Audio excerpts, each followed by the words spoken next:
যারা ভাবছেন যে যারা রাজনীতিতে আসে তারা সবাই এখান থেকে টাকা বা এখান থেকে পাওয়ার মিসইউজ করার জন্য আসে, এই ভুল ধারণাগুলো থেকে বার হবেন।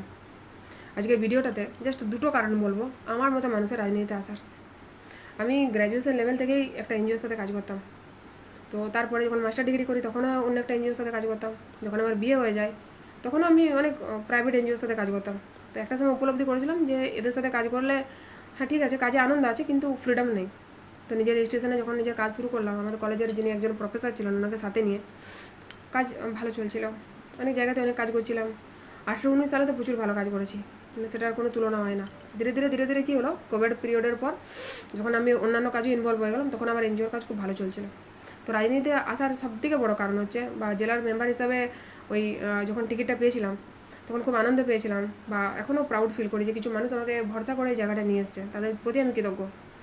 তো সেই জায়গা থেকে দেখেছি যে এখানে পাওয়ারে থাকলে যে কাজগুলো বা যে ফাইলগুলো আপনার দীর্ঘদিন টেবিলে পড়ে থাকতো সেগুলো কিন্তু ইনস্ট্যান্ট আপনার কাজগুলো অনেক ডিপার্টমেন্ট করে দিত। ব্লকেও দেখেছি অনেক স্যারকে যারা কিন্তু অনেক রেসপেক্ট করে, যারা কোনো না কোনো পদে থাকেন। সাধারণ মানুষ গেলে পরে দীর্ঘদিন হয়তো তাদের একটা কাজের জন্য ছুটতে হয়, কিন্তু যদি আপনি কোনো পদে থাকেন বা কোনো যদি পাওয়ারে থাকেন তো কাজগুলো অনায়াসে অনেকেই করে দেয়।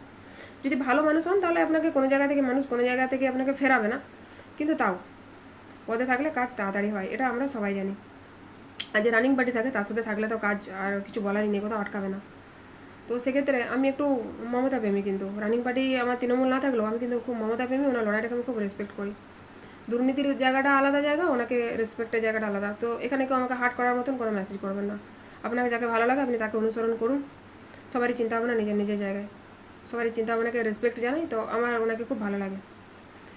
তো সেই জায়গা থেকে যখন দেখলাম যেখানে থাকলে অনেক কাজ হয়, অনেক বাচ্চা আছে যাদের জন্য আমি কিছু করে উঠতে পারছিলাম না হয়তো নিজের ক্ষমতা বলে, সেই জায়গা থেকে এখানে এসে ওই কাজগুলো কিন্তু তাড়াতাড়ি হয়ে যাচ্ছিল। জানি না আগামী সরকার আমার এই ফিলিংসটা বুঝবেন কিনা। সবাই এখানে করে খাওয়ার জন্য আসে না, সবাই এখান থেকে বড়লোক হওয়ার জন্য আসে না, ঘর বাড়ি গাড়ি কেনার জন্য আসে না। কিছু মানুষ চায় যাতে এখানে কিছু বাচ্চা এখান থেকে কিছু বেনিফিট পায়, যারা চোখে দেখতে পায় না, কানে শুনতে পারে না, যাদের হয়তো চলারও ক্ষমতা নেই, ভগবান তাদের সাথে এমনি প্রচুর অন্যায় করেছে। তো রাজনীতিতে থেকে তাদের জন্য যদি করে দেওয়া যায়, এটার থেকে বড় শান্তি কিছু নেই।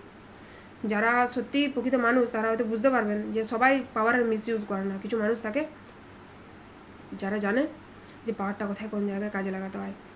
আমার এই ভিডিওটা যদি কেউ বুঝেছেন তাহলে অবশ্যই নেগেটিভ কমেন্ট করবেন না, যদি কেউ না বুঝে থাকেন তো কমেন্ট করবেন না, কোনো অসুবিধা নেই। কিন্তু এমন কোনো কমেন্ট করবেন না যে কমেন্টটা পড়ে মনে হবে যে আপনার মধ্যে বিন্দুমাত্র মানবিকতা বোধ নেই। সবাই পার্টিতে করে খেতে আসে না, প্রচুর কাজ হয়।